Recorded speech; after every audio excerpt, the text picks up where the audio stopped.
Pipe coin के related ये बहुत इंपॉर्टेंट वीडियो है। क्वेश्चन बड़ा ज़बरदस्त है, उसका मैं जवाब देने जा रहा हूँ।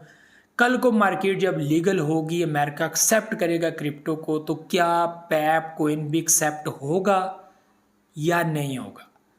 बहुत ही इम्पोर्टेंट क्वेश्चन और इसका जवाब भी होना बहुत इम्पोर्टेंट है। तो आज इस वीडियो में ये डिस्कस करेंगे। तो पैप कोइन होल्डर्स इस वीडियो को लाजमी देखेगा, लास्ट तक देखेगा।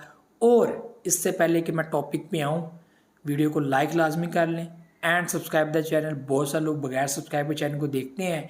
और यहाँ पर मैं आपको बताता चलूँ कि मैं फॉरेक्स ट्रेडिंग के रिलेटेड भी अब कंटेंट बनाया करूँगा। इसके रिलेटेड मैंने एक और नया चैनल बना लिया है, ठीक है। उसमें मैं आप लोगों को फॉरेक्स ट्रेडिंग, गोल्ड ट्रेडिंग और इंशाल्लाह सिग्नल्स वगैरह प्रोवाइड करने के लिए एक टेलीग्राम चैनल में भी मैंने नीचे अटैच किया हो, तो उसको आप ज्वाइन कर सकते हैं। मेरे चैनल को आप सब्सक्राइब कर लें। उसमें मैं कंटेंट फॉरेक्स ट्रेडिंग के रिलेटेड, फॉरेक्स की न्यूज़, सारा कुछ आपको वहाँ पे बताया करूँगा। अब आते हैं अपने मेन टॉपिक के ऊपर। पैप कोइन क्या कल को एक्सेप्ट होगा या नहीं होगा, ये बहुत बड़ा क्वेश्चन है।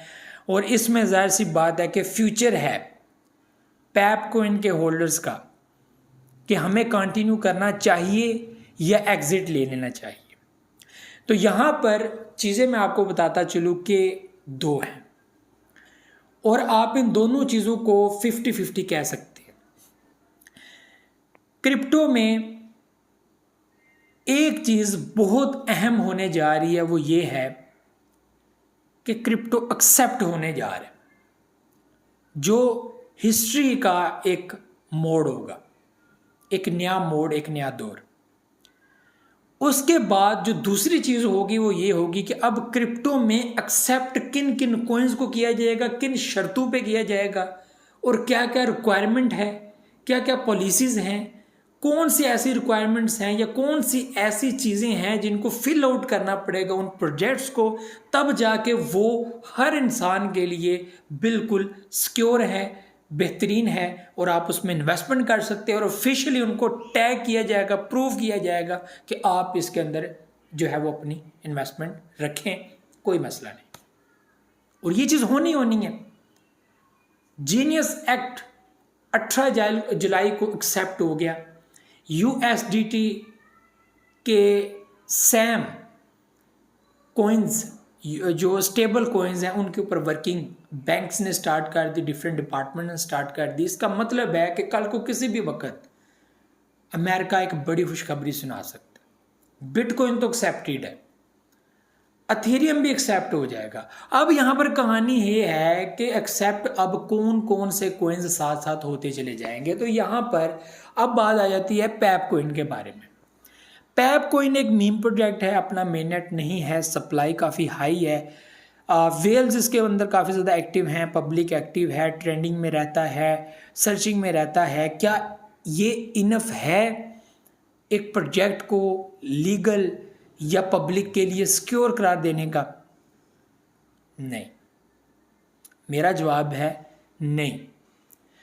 अब यहाँ पर एक मीटिंग बैठेगी, पूरी एक काबीना बैठेगी, एक कमीशन बैठेगी और वो सब लोग एक्सपर्ट्स होंगे इस फील्ड के। वो यहाँ पर हिसाब लगाएंगे कि अगर क्रिप्टो में एक प्रोजेक्ट हमारे ये जो पॉलिसी के पॉइंट्स हैं इनके ऊपर पूरा उतरता है, ठीक है, हमें एक्सेस मिलती है उनके ऊपर हाथ डालने की, तो बिल्कुल ये पब्लिक के लिए ठीक है। अगर एक्सेस नहीं मिलती तो ये पब्लिक के लिए ठीक नहीं है। पॉसिबल है कि पैप को इनको एक्सेप्ट कर लिया जाए। इसमें एक मेन चीज़ KYC हो सकती है, ठीक है, एक मेन चीज़ KYC हो सकती है, नो योर कस्टमर, कि सिक्योरिटी एक्सचेंज कमीशन को ये पता चल जाए कि ये प्रोजेक्ट किसका है और ऑफिस कहाँ पर है, वर्किंग कहाँ पे कर रहे हैं, रजिस्टर्ड है या नहीं है। ये सबसे मेन और अहम चीज़ हो सकती है, ठीक है। मेन नेट जो है वो कल को 100% करेंगे कि बिल्कुल मेन नेट होना चाहिए, ठीक है। और ऐसा भी हो सकता है कि किसी और नेटवर्क के ऊपर किसी प्रोजेक्ट को लॉन्च करना है, उसका क्राइटेरिया डिफरेंट हो सकता है, ये चीज़ भी है। तो यहाँ पर मैं सिंपली आपको ये कहूँगा कि जब तक इसके ऊपर काम ऐसा हो नहीं जाता, ठीक है, तब तक आप लोग साथ जुड़े रहें, स्टॉप लिमिट का यूज़ या इस तरह की चीज़ें करें, आपको मौका ज़रूर मिलेगा अपना फ़ंड निकालने का, अपने पैसे ट्रांसफ़र करने का। लेकिन मुझे यहाँ पर लगता है कि पैप कोइन अपनी कोशिश पूरी करेगा कि वो सिस्टम में आ जाए। कल को लीगल होने के लिए उसे जो जो कानूनी नुक्ता पूरा करने पड़ते हैं, उसके लिए हर प्रोजेक्ट ने मेहनत करनी है और काम करना है, और वो मार्केट में आएगा। इस प्रोजेक्ट का पिछले 1.5 साल का जो पीरियड है वो बड़ा मुतासर करने वाला है, बड़ा हैरान करने वाला है। तो बाइनेंस के ऊपर लिस्ट होकर भी इसने बहुत हैरान किया, और बाइनेंस पे लिस्ट होने के बाद ये बाकी प्रोजेक्ट्स के अंदर भी, बाकी एक्सचेंजेस के अंदर भी लिस्ट होता चला गया, और पब्लिक की नज़र में ये अपनी इमेज बेहतरीन से बेहतरीन करता गया। और अभी तक देखा जाए तो इसका रिकॉर्ड बहुत अच्छा है, बहुत ज़बरदस्त है, ठीक है जी, बहुत अच्छा है और बहुत ज़बरदस्त है, और इसके अंदर लोग अपना एतमाद रख सकते हैं। लेकिन बाद में फिर वही करूँगा कि 50-50 चांसेस हैं, बात सच्ची करनी चाहिए जिसमें आप लोगों को फ़ायदा हो, नहीं फ़ायदा अभी एग्ज़िट ले लें। लेकिन क्योंकि यहाँ पर अभी पॉलिसीज़ क्लियर नहीं हैं कि क्या कुछ होगा क्या नहीं, ये सारा कुछ ये क्लियर कर पाएंगे नहीं क्लियर पाएंगे, ऐसा कुछ भी हमारे सामने नहीं है। जब हमारे पास वाइट पेपर आएगा हम उसको पढ़ेंगे, देखेंगे, उस हिसाब से चलेंगे। सिक्योरिटी एक्सचेंज कमीशन लीगल करता है नहीं करता, ये बात की बात है। तो ये सारी चीज़ें, ये सारे कानूनी नुक्ता फिल आउट होना बहुत इम्पोर्टेंट, तो हमारे पास वो अभी मौजूद नहीं है।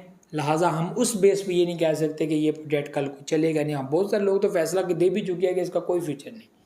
मैं अभी भी कहता हूँ कि बिल्कुल मेन नेट के बगैर कोई प्रोजेक्ट है ही नहीं है, लेकिन मेन नेट के ऊपर वर्किंग क्या पता कर रहे हो या कुछ इस तरह की चीज़ें कर रहे हो, तो ये चीज़ें आप लोगों ने अपने माइंड में रखनी है।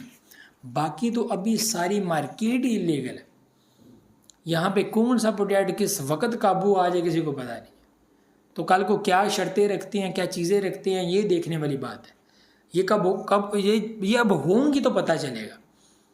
जब होंगी तो फिर भाई साहब किसी भी प्रोजेक्ट को पकड़ना भाई साहब मुश्किल हो जाएगा, फिर तो नेक्स्ट लेवल ही जाएगा, हर चीज़ आगे बढ़ती चली जाएगी। तो ये आप खुद देखेंगे।